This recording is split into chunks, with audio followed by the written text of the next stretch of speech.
Got a new camera. Good morning, everybody. Looks a little clearer, doesn't it? Not sure you want to see me all clear, but got Come a new over here, camera. Mike. Got a new camera. Good morning, everybody. Looks a little clearer, doesn't it? Not sure you Let's want to see me mute it all over clear, but here. Hang on. And mute. got it. All right, we're talking about the fear of ill health. Fear of ill health. All right, so the fear of symptoms of ill health. We did autosuggestion and autosuggestion, hypochondria, the habit of talking of an illness concerning the mind, concentrating the mind upon the disease, expecting to appearance until a nervous break occurs. Exercise susceptibility. The fear of ill health breaks down nature's body's resistance, right? You've heard of a placebo, right? A placebo is where you take a sugar pill, and by taking that sugar pill, you feel that my chair has sunk. Hold on. By taking that sugar pill, you're going to be cured. Everything is going to be perfectly fine. So then what happens is there's also a nocebo. If you've never heard of a placebo, you probably haven't heard of a nocebo. A nocebo means I can give you all of the cures, all of the things necessary to fix everything in your life, and it won't work. So, susceptibility. The fear of ill health is often related to the fear of poverty, especially in the case of hypochondriac, who constantly worries about the possibility of having to pay doctor's bills, hospital bills, etc. This type of person spends much time preparing for sickness, talking about death, saving money for chemistry, meaning pharmacy, lots, and burial expenses. Self-coddling, the habit of making a bid for sympathy. I'm Jewish. There's a part of me that's Jewish. That's a part of me that, right? Sympathy for me. You wouldn't believe the pain I'm in, Saul. The habit of feigning illness to cover plain laziness or to serve as an alibi for lack of ambition. Intemperance, the habit of using alcohol and narcotics. So now we're talking about the fear of love, the fear of love, the fear of love. The original source of this inherent fear needs but little description because it obviously grew out of man's polygamous habit of stealing his fellow man's mate and his habit of taking liberties with her whenever he wants. Jealousy and other similar forms of dementia. They say dementia. I don't know what this word is. Pericow. But I'm sure that's not how it's said. Somebody else will know how to say that. Grow out of a man's inherent fear of loss of love of someone. This fear is most painful in all the 6 basic fears. This fear is the most painful of all the 6 basic fears. It probably plays more havoc on the body and mind than any of the other basic fears, as it often leads to permanent insanity. The fear of loss of love probably dates back to the Stone Age when man stole a woman by brute force. They continue to steal females, but their technique has changed. Instead of love, they now use persuasion, the promise of pretty clothes, motor cars, and other bait, much more efficient, much more effective than physical force. Man's habits are the same as they were at the dawn of civilization, yet he expresses them differently. Careful analysis has shown that women are more susceptible to this fear than men. The fact is easily explained. Women have learned from experience that men are polygamous by nature, that they are not to be trusted in the hands of rivals. Symptoms of fear of loss of love. The distinguishing symptoms of this fear are jealousy, the habit of being suspicious of friends and loved ones without any reasonable evidence of sufficient grounds. Jealousy is a form of dementia. I'm going to have to figure out how to pronounce this word, paranoia, which I'm not sure, but we're going to go with it now. Paranoia, which sometimes becomes violent without the slightest cause. The habit of accusing wife or husband of infidelity without grounds, general suspicion of everyone, absolute faith in no one.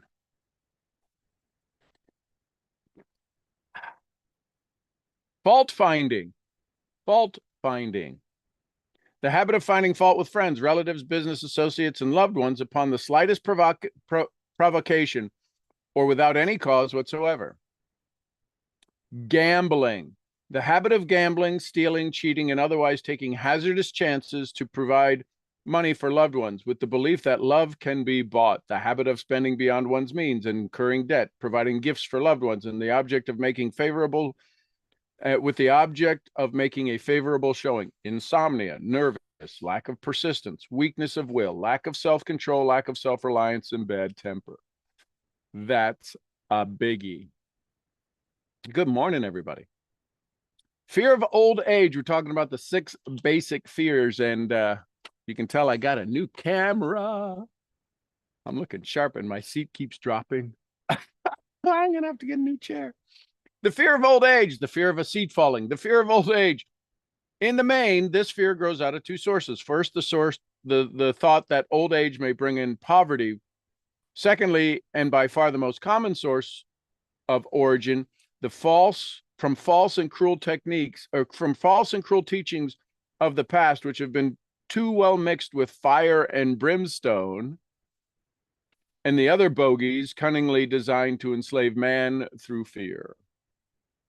In the basic fear of old age, man has 2 very sound reasons for this apprehension. One, growing out of his distrust of his fellow man, who may seize whatever worldly goods he may possess, and the other arising from terrible pictures of the world beyond, which were planted in his mind through social heredity before he came into full possession of his mind. Social heredity, that idea of what society teaches us, what society brings us to think about. Oh, wow, the camera just zoomed in on me, did it? Isn't that interesting? Okay. It's got some neat tricks, this little camera. The possibility of ill health, which is more common as people grow older, is also a contributing cause to the common fear of old age. Eroticism also enters into the cause of fear of old age because no man cherishes the thought of diminishing sex attraction. Right? The most common fear of old age, men are pretty vain. I got to tell you, men are pretty vain. The fear of old age is associated with the possibility of poverty. Poorhouse is not a pretty word. It throws a chill into the mind of every person who faces the possibility of having to spend his declining years on a poor farm. Another contributing cause to the fear of old age is the possibility of loss of freedom and independence, and old age may bring with it the loss of both physical and economic freedom. Symptoms of the fear of old age. The commonest symptoms of this fear are the tendency to slow down, develop an inferiority complex at the age of mental maturity around the age of 40, falsely believing oneself has been slipping because of age. The truth is that man's most useful years, mentally and spiritually, are between 40 and 60. The habit of being apologetically for one's self is being old merely because they have reached the age of 40, 50, instead of reversing the rule, expressing gratitude for having reached the age of wisdom and understanding. The habit of killing off initiative, imagination, and self-reliance by falsely believing one's self too old to exercise these qualities. The habit of man or woman from 40 dressing with the aim of trying to appear much younger and affecting mannerisms of youth, thereby inspiring ridicule by both friends and strangers. The fear of death. The fear of death. This is the cruelest of all of the basic fears. The reason is obvious. The terrible pangs of fear associated with the thought of death, in the majority of cases, many may be charged directly by religious fanaticism. So-called heathen are less afraid of death than more civilized. For hundreds of millions of years, man has been asking the still unanswered questions: whence we came from and whither we go. Where did I come from and where am I going? During the dark ages of the past, the more cunning and crafty were not slow to offer these answers to these questions for a price. Witness now a major source of origin of the fear of death. Come into my tent, embrace my faith, accept my dogmas, and I will give you a ticket that will admit you straight away into heaven when you die. It says the same when you die, cries a leader of sectarianism. Remain out of my tent, says the same leader. May the devil take you and burn you throughout eternity. Eternity is a long time. Fire is a terrible thing. The thought of eternal punishment with fire not only causes men to fear death, it often causes him to lose his reason.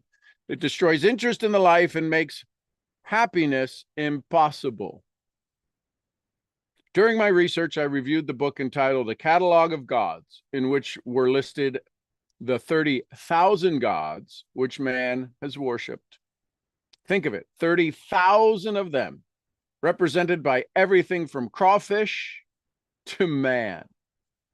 It is little wonder what men have become frightened at. It is little wonder that men have become frightened at the approach of death.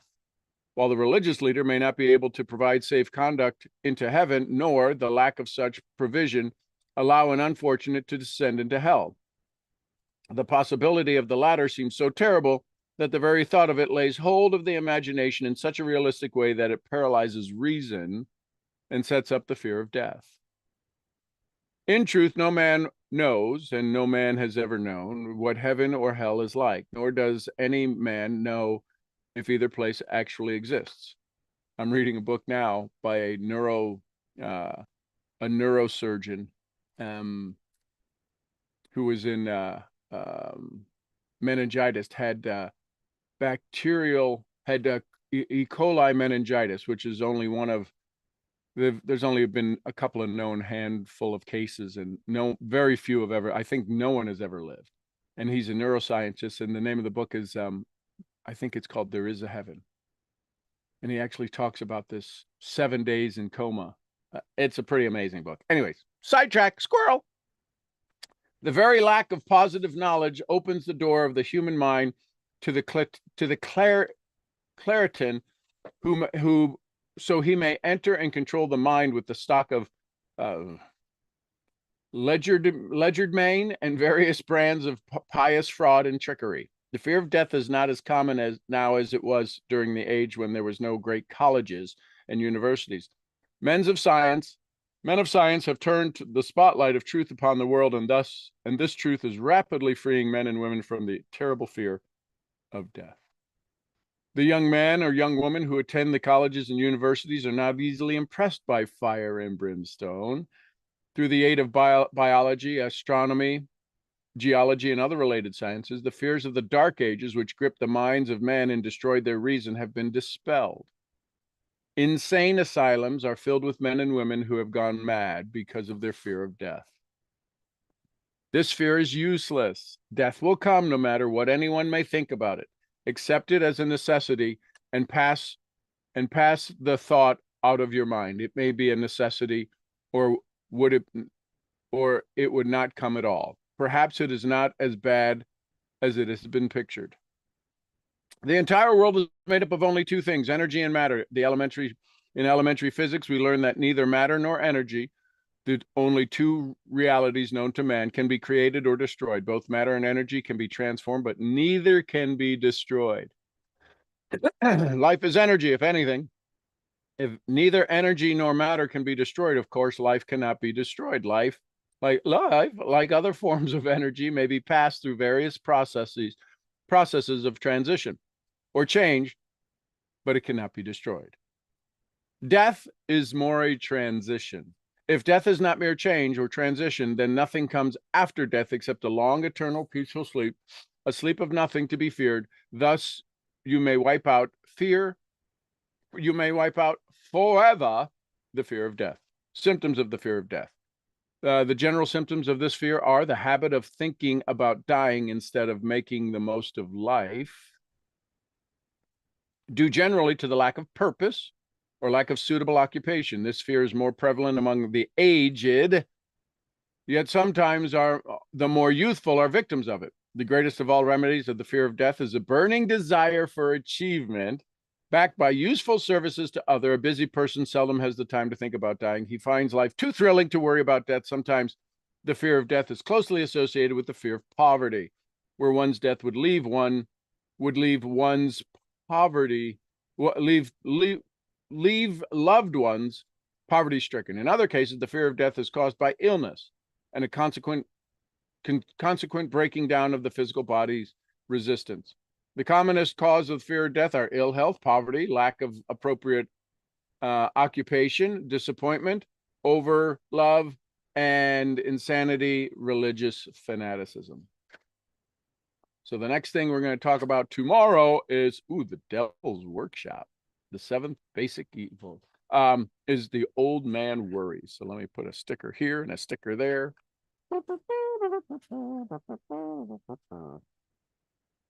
Stickers, stickers, stickers. You go there, we're there, and where's my marker, my bookmark, and that goes there, and it goes back on the stand. Questions, comments, thoughts? Hey, welcome back, Heather. Heather has had an amazing week-long experience of new technologies and energies. I'm speaking outside the box. I don't know if that, if I had my phone, let's see, it's in my Amazon. I'll look it up. Proof of Heaven. Sounds about right. Audible.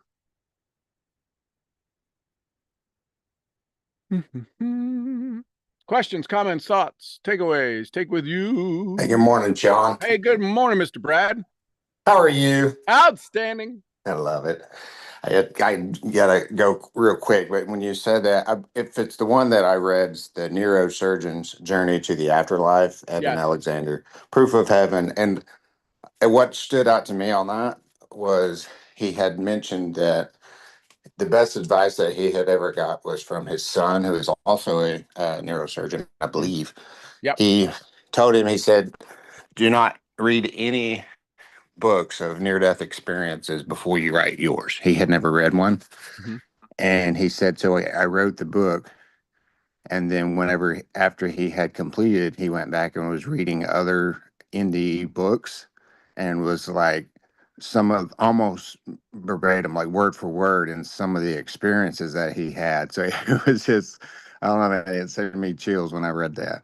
It's pretty amazing. So, because that's probably been one of the biggest struggles that I've had from my upbringing, is just living in fear and not really just opening up to living, just the fear of death. So that spoke to me this morning. I love it. And you are a good student of that, and you are a good student of living now. So I love it, love it, love it. I have great mentors. Yeah, you got a handful of them, and that's us. Couple. Mr. and Mrs. Murphy. Yes. Yeah, she's a great mentor to me as well. Love you, a lot brother. of times she doesn't have to say anything to mentor me. Yeah, right. I can relate to that. Heidi's got the same touch, man.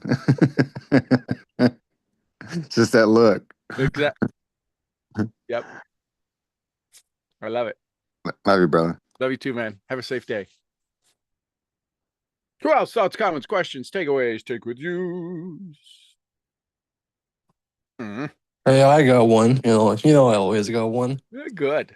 How's it going? Outstanding. Howdy, partner. All right. Oh boy, if you don't stop playing. Look at that. Sean Now it's in Marfovic. high def. Oh yeah, that's HDR, man. Look at that. That's good right there. All righty. I've been meaning to ask you. Well, this kind of correlates to fear, but I'm not asking this from a fear standpoint. Sure. I'm asking this from a productive standpoint. Yep. Which is, what do you personally use for optimizing your performance? Because I tried that. So by the way, everybody, I tried the blue stuff, not crack, but the other blue stuff. They now come out with methylene red. I've just ordered it, but go ahead. Really? Yeah, Wow, jeez. red light. If you take methylene blue and use red light therapy, it does this camera just keeps moving stuff around. It does amazing things. And so yeah, I just ordered it. So, but yes, so go ahead with methylene blue. You tried it. Yeah, so well, I have. So this is what I bought in Serbia. There's this company that makes it. It's called the Bioptron lamp. I use this for it's like yellowish light. Okay, yep. I used it for my leg and for scarring tissue and whatever. Listen, I used it. I'm not sure if it helped or maybe Oh sped yeah, up the you won't process. see I don't know. it. It's healing at a cellular level. Yeah. Apparently, it's supposed to make fluids go into cells quicker, or maybe like whatever. Yeah, because scar tissue is dead tissues. Yep. Anyway, it's good stuff. Yep. I tried the methylene blue this morning. Man, I thought I was gonna die. Tastes so bad. It tastes like a raw metal. It tastes does. like you're And tastes- you'll learn to love it. it tastes like you're chewing on a fence or something. It's Yep. crazy. But yeah, so I was This is the guy that ordered 8 apple pies from McDonald's. Yeah, of course it will taste like crap. uh Don't know what you're talking about. says you and whose army. Okay. So back to the question. What do you personally use for optimizing performance? Not in terms of supplements, I know because I have them now. Right. But in terms of, so we talked about the WAP, Whoop, whatever it's called yesterday. Yep. What else? You got the yellow main- light, lymphatic flow. There's your wellness, lymphatic, your global there you wellness leader. Yes, yes, Um, ma'am. Thank you. So I check my energy, right? Because if I don't feel good, I can't do good. So I know that I have enough energy in me to run Little Rock for a week. If I get tired, I have to become aware that I'm tired. Awareness is a big thing. So are you aware of what it is that you're doing? Are you aware of how much energy you're consuming, how much energy you're using? What are you expanding your energy on? If you want to optimize, you have to find out where are you not optimized, right? In my language, you can increase your energy by changing your language. What? You hear I don't use the word HATE. That just absolutely drains the life out of me to say that word. Now, I'll say it for dramatic effect. When I do, if I use it in a presentation, I will need to go recharge my body. That's how much of a drain it is. Swearing. I don't swear. What is the purpose of it? Every word has a frequency. I'll use it for dramatic effect. Yet if I use it for dramatic effect, then I need to go recharge. I need to go hug it, literally go hug a tree, go find a tree, hug it, talk to it, go talk to the babies, go. And it's funny, if I'm in a weak state, they will come up to me and they're kind of looking at me a little like they don't know me, and yet they absolutely know me. I can't imagine the aura that they see, that they're actually helping to cleanse, because they walk up and they're like, are you you're weird today, right? Like little kids say the craziest things. So that's the other thing. Walking, right? Making sure I get my steps in, not to check a box. Can I be active enough in life that I acquire my steps without having to go do steps? Does that make sense? Can I do the income producing activities without going, I have to produce income? Because if I say I have to produce income, the universe gives me reasons, gives me rules, gives me actions, gives me mindset where I have to be in the state of having to produce it. Not that I gained it. I need to be rewarded by the income, right? So it's a shift in optimization. What would it mean? So here's the story. Write down today or tomorrow morning in your gratitude or in your journaling today, who do I become when I operate fully optimized without having to think how to optimize? Sessa, fressa, riggedy, riggedy, raggedy, raggedy. Smarty pants, thinking it's smart. So like in trading, if you're talking Yeah, go there. now, There you- again, here's the key point. Here's the key point. When it's in consolidation, when you say we don't know what it's going to do next, you literally don't know what it's going to do next. So you have to wait. The difference with us is we don't have to wait for the feeling we want. We can't control the market. We can't influence the market. The question then is, do we have influence over ourselves? And if we have influence over ourselves, then if we are not using it, could you imagine if you had influence over the market and chose not to use it? Well, I got a candlestick going up. It's just a little doji candle, and now it's starting to go up. I mean, usually that's good. I don't know. And if you had the influence to say, oh, this is going to be a run, and you could literally influence it with your purchase, wouldn't you? I mean, wouldn't that be unfair? Wouldn't that be just totally unfair if you could make one little purchase and influence the market to go up? How often would you want to do that?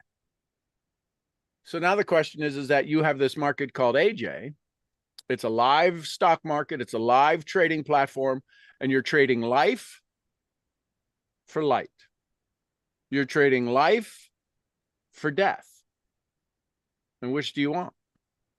Because you can influence it. Can y'all believe this guy? This guy teaching his shiitake by using my shiitake that I taught him. Can you imagine this guy? This guy. Isn't that frustrating? Isn't This that guy's aggravating? This guy's a piece of work. Piece of something. Yeah, well, okay. You said it. We'll keep it G-rated. Yes, that's But see, I mean- see how, now we haven't done anything. You haven't taken anything. You haven't gone and exercised. Do you feel more energized now than when you asked the question? yes. And all you Yes. did was laugh. I'm serious. Laughter is truly the best medicine. And if you can find a place to laugh, and I'm usually a good place to laugh at or with, either way, I'm okay. The point is that if you can raise your energy, this is about physiology, focus, language, and meaning. We have to move our body. People who are sick don't move their body. There's a woman who I've been following now. I still don't know them. I don't know who they are. I just know she is now day 99 or day 100 in the hospital from a heart transplant. Can you imagine? I mean, if you pause for just a second, 100 days in intensive care, can you even begin to imagine the bills? And they're fighting for their life. And the prices, there is no option. There's no discussion on price. 7 people coming in to help her out of the bed to move her physiology, machines and technologies and treatments and tests. And it's got to be in the millions of dollars. Millions of dollars. And they're fighting for their life. Fighting for their life. Nobody's asking how much. Nobody's asking how much. My question is why are we fighting? Why are we losing to pennies? Why are we losing to dollars when there's millions available to us? Why are we struggling with pennies when millions are? I bargained with life for a penny. It would have gladly paid more. So just decide more. What is more? You want to optimize? Ask what's more. In this moment, what's more? Certain little things you can do to optimize. Send some texts out. Oh, that's what? Yeah, send some texts out that you love to your friends. Hey, listen, thanks for being in my life. And copy and paste. Don't have to go, what do I say to Tommy? What do I say to John? Copy and paste, copy and paste, copy and paste. It's about you changing your energy. And then all of a sudden your phone starts bing, and you're like, oh, wow, people, okay, they got it. Don't do it with the intent to receive, because then that just ain't. Do it with the intent to give and watch what happens with the gift. So that's how I optimize. If I'm feeling down, if I'm feeling crappy, I got enough cool people in my phone, people that I know in network marketing, people that I know that I've loved for years, and I'll just send them a text, and 8 times out of 10, usually 9 times, 8 times out of 10, they'll get the message and they'll say, gosh, dang it. How do you know? How did you know I needed that? I needed it. I needed it. And then when I receive it back, it truly optimizes my day. So just be in the energy of giving. Don't be in the energy of, wow, this isn't good enough. Because that's as good as you got. I don't care how good you are. That's as good as you got. And if you can make it better, then you should make it better. You could make it better. From RCR. Welcome to RCR. Thank you. Thank you. You're welcome, welcome, welcome. Who else? Thoughts, comments, questions? Oh, there's Diane Sweeney, the white light queen.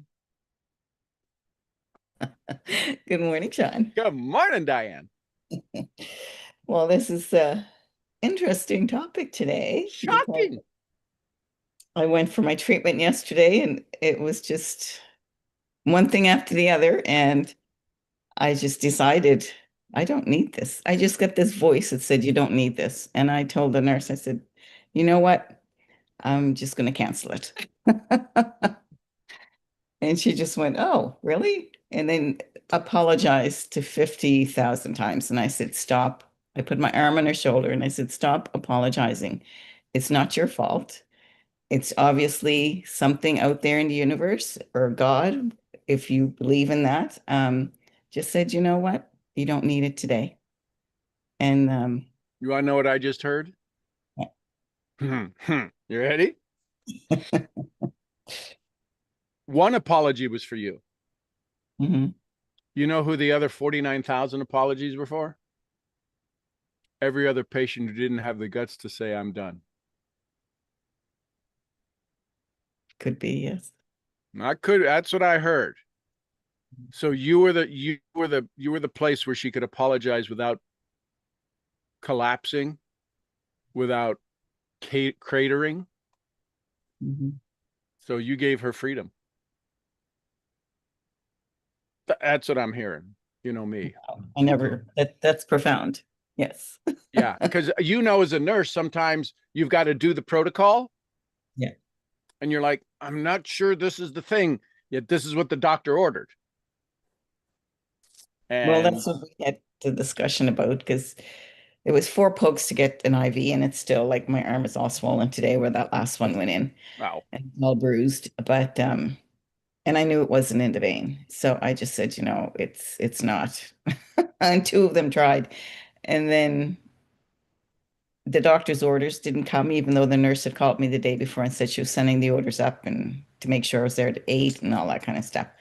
And so the orders weren't there. She had to call the doctor, but my doctor was off, so they had to call her backup, who wasn't There's answering. off a lot of moments where it made big decisions. Yes. And I just said, that's a sign. It's, I looked at my daughter and I said, that's a sign. It's not, and then they wanted me to take the steroid that I didn't get the orders for, and I didn't take it. So she said, well, give her the steroid. She can take it tonight and then come back tomorrow. And that's when I said, no. I said, that's it. I think I'm going to say no. And I think I'll just wait and have my scan and then go from there. So she goes, you sure? And I said, oh, yes. I said, if my doctor was here, she would tell you that I'm not the normal. And Abby normal. yes, I don't need all those things. And if I do, it'd be half the dose, not the full dose, and different things like that. So I said, it's interesting. And that's what I said to my daughter after. I said, the communication was really the key, and the communication wasn't there between all the different people that had to look after this certain thing, right? So Yep. yeah, so that's what I got. I got that to say I didn't need it. And I certainly don't feel it. I have the energy and clarity and all those things. So it's I never really did fit into that little peg from the very first day. So sit with your archetypes today, Mhm. and in meditation, bring in your physician archetype, and say, hey, what's the Skippy? What's the download? Give me the insider dialogue. Okay. What do I need to watch for? Well, last night I had to take this one they wanted me to take before I go there. It's an antiemetic, and And it was funny because we got in the car to come home and I fell asleep.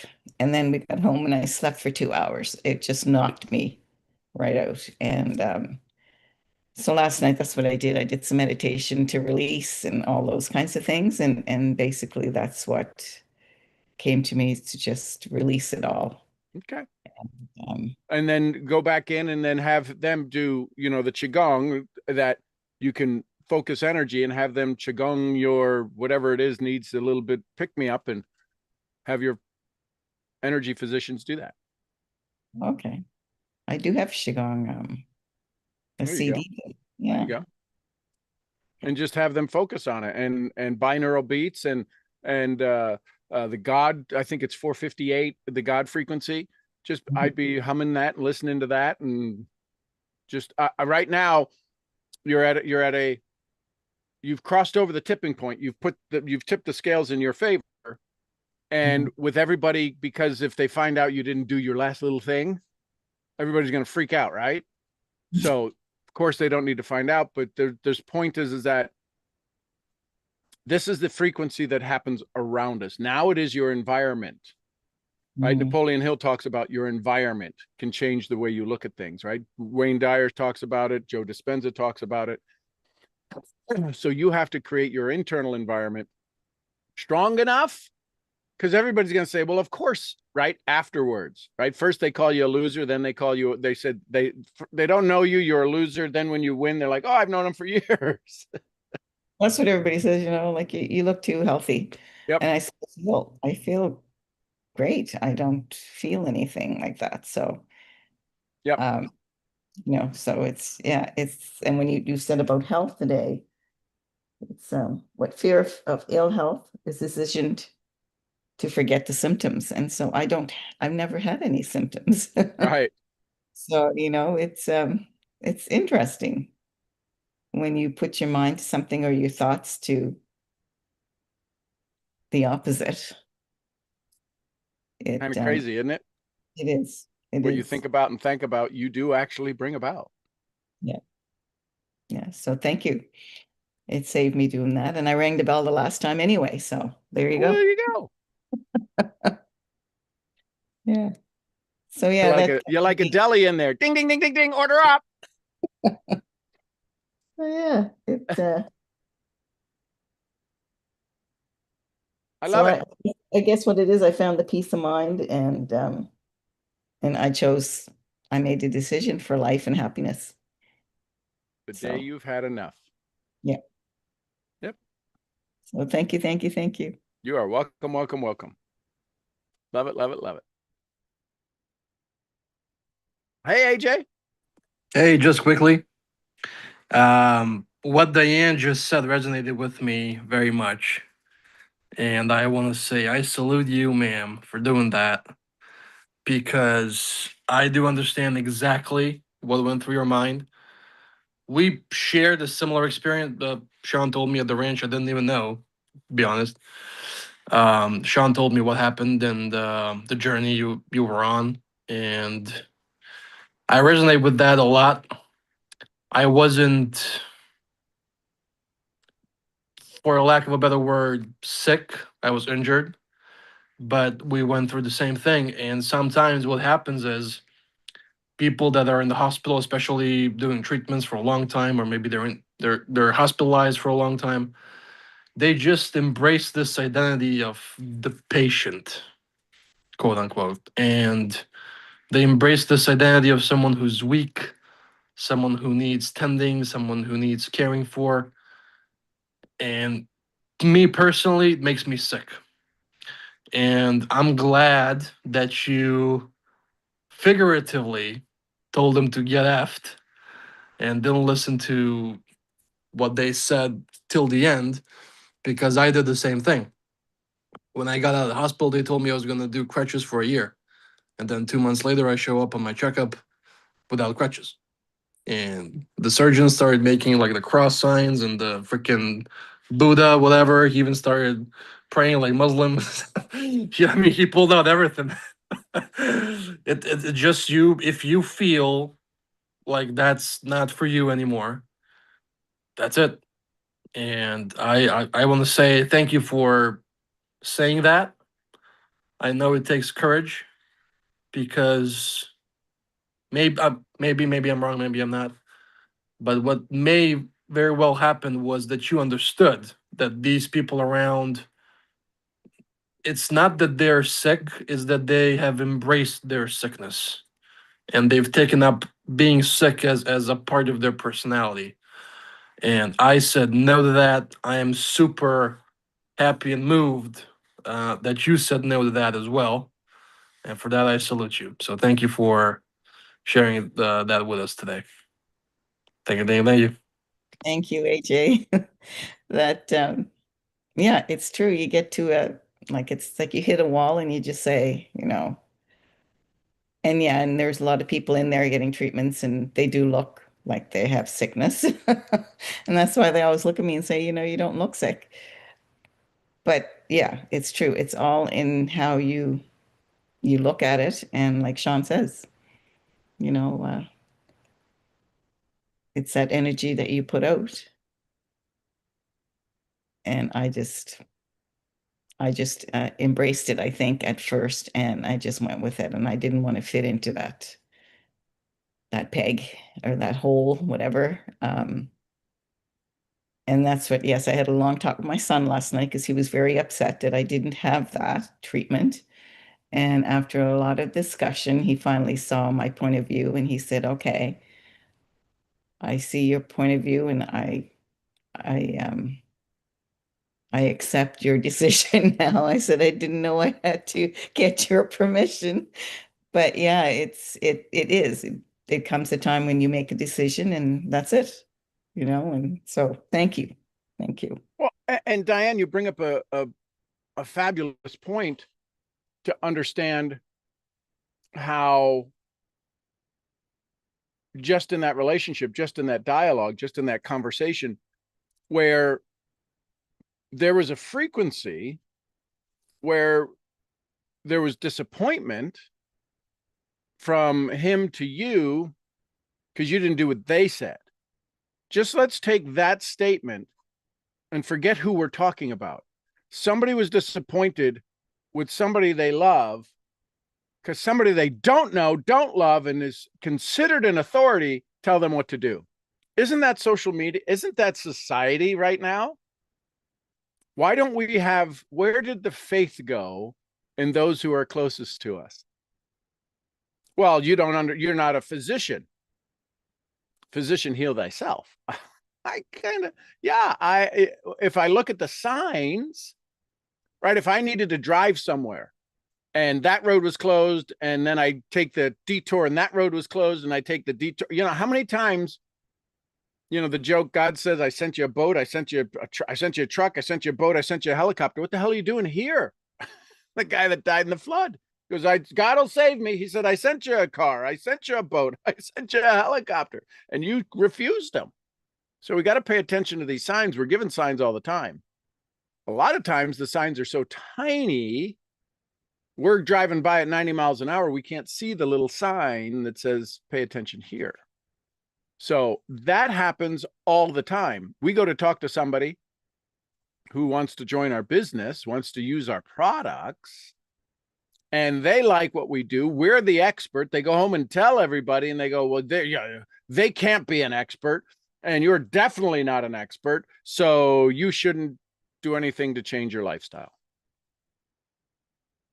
What you just described is the perfect scenario of why people struggle in life. Too many influences, and influences where somebody doesn't have, who's the one in the middle, the bridge, the you, doesn't have the courage to say, that doesn't make sense.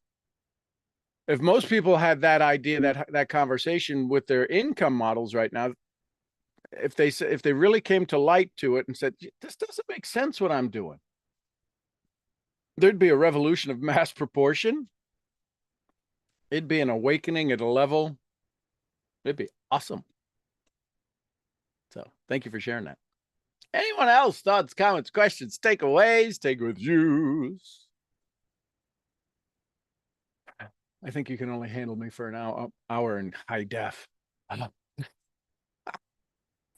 It's great how we feel for each other in this community. Isn't it funny? That's How, I all. mean, it's really, it's a normal feeling.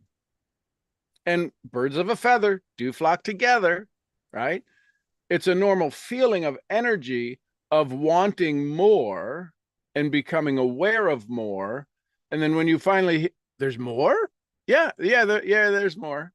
I mean, crazy comparison. This camera I was using yesterday is a good camera. This camera, same cable. Listen carefully. All I did was unplug this out of the USB-C and plug in this new camera. Same cable. It wasn't the cable. How many of us are? I got to get a better cable. My camera's a little crappy. My camera's it's saturation. It's overwhelmed. It's blah blah blah. It's blah blah blah. And all I needed was new eyes to look at it, a new way to look at it. And I just plugged in this little tiny camera, this camera's big and wide. That other camera is only about this wide and not much bigger than that.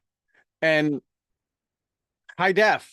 So the computer signal was fine. The cable was fine. The internet was fine. It was just the lens I was looking through. And that made me look saturated. What lens will you look through today? When you blink today, what new eyes will open?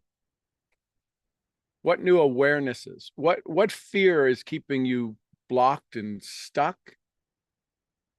That no longer, when you open your eyes and go, oh my God, it's clarity and clear. Hey, Heather, good morning. Happy Wednesday. Is it Wednesday? Happy Wednesday. I think it's Wednesday. Is it Wednesday? That means my I'm pretty sure it's Wednesday. niece-in-law is coming tomorrow. That'll be awesome, Cheyenne. I love her. Go ahead. Well, it was very interesting what you just said about the camera and things. Last week. Oh my gosh, time is just Yeah, it seems like a month ago, huh? crazy. It was one particular speaker at the symposium where I was last week. He kept saying, see what you're looking at. See what you're looking at. And when you do actually step back and see what you're looking at, it makes a big difference.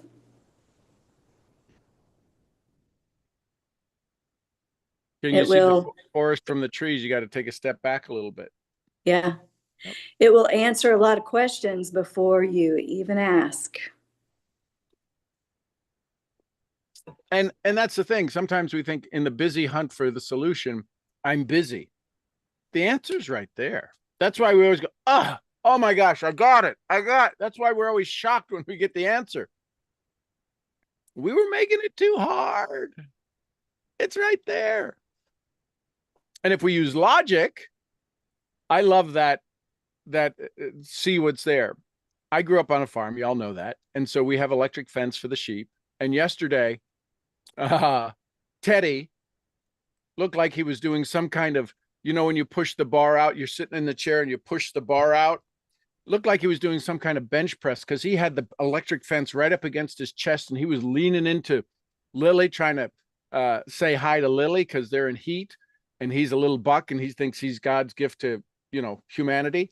And so he just had the electric fence stretched. I'm like, oh my gosh, why is there's no power in it? It's hooked up. It should be working. Well, I found a couple of places where it was grounding out significantly. I say that to say, you can't say it doesn't work. If the light on it is flashing and that means it's grounded, it's plugged in and I checked it all. Something changes. So we got to take a look at the things that happen. We've got to look at the results. And if the results aren't what we want, something is not right in utopia. And you got to begin to see what it is you're looking for. And I can promise you a couple of places where I thought I was fixing it. Oh, this was it. And I did it, didn't fix it. Oh, this is it. I did it, didn't fix it. I went, oh my God, I didn't even see this over here. So I love that. See it. And you got to see what you're looking at. You got to see what you're seeing. Yeah, it was, anyway, lots of many profound moments over the last couple of weeks of traveling and attending different things. And It's cool to get out, isn't it? yeah, it is. And I got to spend a weekend training with Raymond Grace. If you don't know who Raymond Grace is, you need to look him up. What was your so here's my question that I was told to ask you. How much of this experience of learning, I'm sure you interacted with some people, yes? Oh, lots. Okay. Yes. So how much of this experience of you going to learn allowed a ton of people to realize how much you know? Oh, I'll hide over here. yeah. It was interesting because the who I was traveling with said on many occasions, Heather, these people don't know what to do with you. Now listen, she ain't wrong. We don't know what to do with it.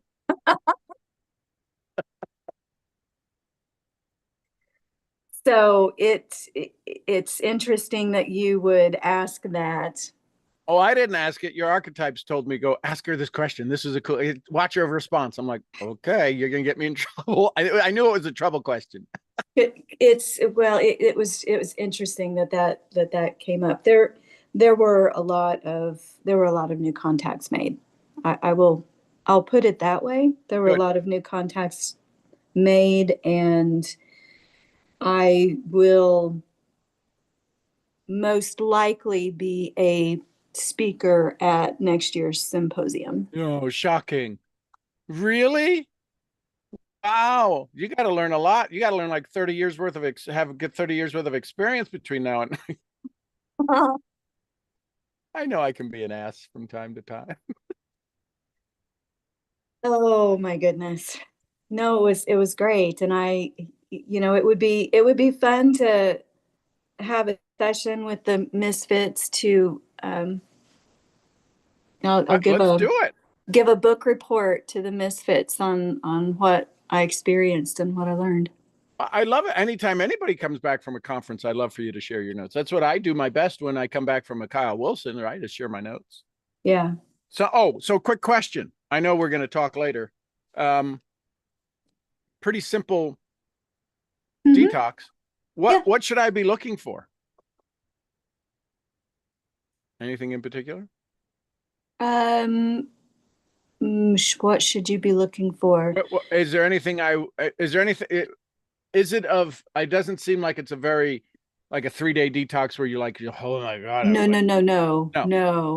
No, because I take the dropper, but I actually, because there's only like that much in the dropper and the dropper's that big, I turn it over, squeeze it out, and I suck in another one. So I get kind of like a more than halfway full dropper. Oh, you're doing too much. You're doing too much. Okay. Then I take 3 of those instead of 2. But isn't that indicative of you? That's what you did last time too, with the radionic Yes. remedy that I made for you. Yeah. So and I'm still not feeling anything. I'm not aware of anything. It's happening. Okay, good. The reason that I choose those particular products and that combination is because it is gentle. When you're going through a detox, I'm going to say, I should have known this because you're not like 99.9% of the population. Most people, when going through a detox of any sort, when they feel something, they are wiped out. So I choose very gentle things that you may or may not be able to feel. They are working. Believe me, they are working. Well, I want to feel it, so that's why I take 3 pills instead of 2. Okay. Well, I will remember that for next time and make sure that we do something that's going to hit you. I'll wipe you out. Yeah, that's what you want. We'll wipe you out. No, so I didn't know because I went, and it's only like that much of that can't be a dropper full. Oh, absolutely. Those homeopathics from professional formulas, they are not just frequency derived. They actually still You have got mother, stuff in them. they Okay. still have mother tincture. So that is a brand that is particularly powerful because it does contain mother tincture. Okay. I'll go back to the normal uh wellness instructor prescribed doses. But the good I Funny. say that, so I've been doing that for the last 3 days. I'm like, okay, well, it's good. And there's no reason to up it. I'm not looking to, wind up like a mummy in the fetal position somewhere. So No, you don't want that. You want to continue to function. At least that's my desire for anyone is let's get you cleaned out, but let's maintain the ability for you to function. It's just like when you're when I'm taking someone through a workout, I want them to feel that they worked out, yet I want them to be able to function. They need to be able to Point get of up and down off the failure. toilet. You know, I love it. it's all about Okay, function. good. Yeah, I will say this, it's very gentle. It's you don't know it. Yeah, but it'll reflect, I will see it reflected in the next scan that I do for you. Okay, good. Awesome. Love it. Well, there you go, ladies and gentlemen. Any last thoughts, comments, words, takeaways? We're at the top of the hour. Here's what I know. The ghosts exist. The ghosts, I don't know how this camera does this. I don't know if there's hand move. Oh, look at that. Wax on, wax off. Come closer. 2. I don't know. I feel like a little right, Chinese girl. Japanese girl. So I know the ghosts of fear exist. They exist. They've always existed. Did we make them? Did we manifest them so that we could have something to fear? Right? Are these our Eden apples that we've eaten in the Garden of Eden to cause us to realize that we're the emperor in new clothes? If the fear exists, you've got to ask, who made it? Who's creating it? Which version of you is fearful of that? Because I can promise you, you sit 2 people next to each other, one's going to be scared and one won't. And when the other one isn't, the other one might be. So it is not the thing. There's people who can watch scary movies and barely flinch.